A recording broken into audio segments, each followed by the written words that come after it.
Hello everyone. ఈ వీడియోలో మనం న్యూ కేటగిరీ ఎలా యాడ్ చేసేది అని చూస్తాం. సో దానికి మీరు ఇక్కడ రైట్ సైడ్ టాప్లో లోగో క్లిక్ చేసుకోవాలి. లోగో సింబల్ ఇక్కడ account and settings,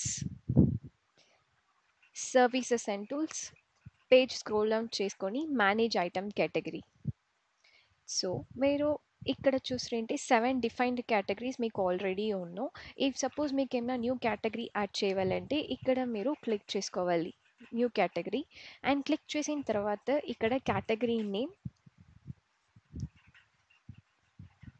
so once add చేసిన తర్వాత మీరు మినిమం మార్జిన్ లెవెల్ సెట్ చేయాలంటే for customers as well as B2B సేల్స్కి మీరు ఇక్కడ యాడ్ చేసుకోసం.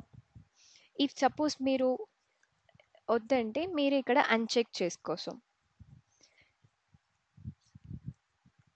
అండ్ ఇక్కడ మీరు లాయల్టీ పాయింట్స్, ఈ కేటగిరీకి లాయల్టీ పాయింట్స్ పర్సంటేజ్ కూడా మీరు ఇక్కడ యాడ్ చేసుకోసం.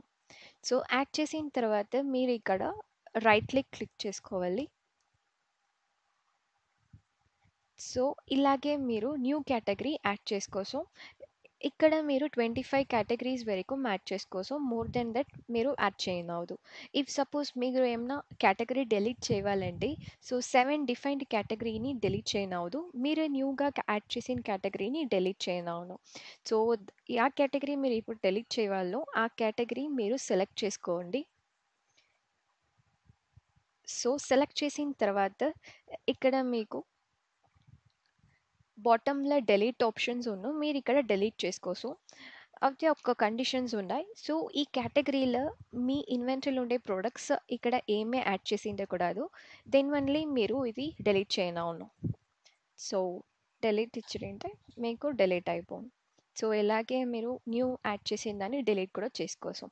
సో ఇప్పుడే ఇన్వెంటరీ క్లిక్ చేసుకున్న తర్వాత ఇక్కడ మీరు కేటగిరీ వైజ్ కూడా మీరు ఫిల్టర్ అవుట్ చేసి చూసుకోసం పర్టికులర్ ప్రోడక్ట్ని. Thank you.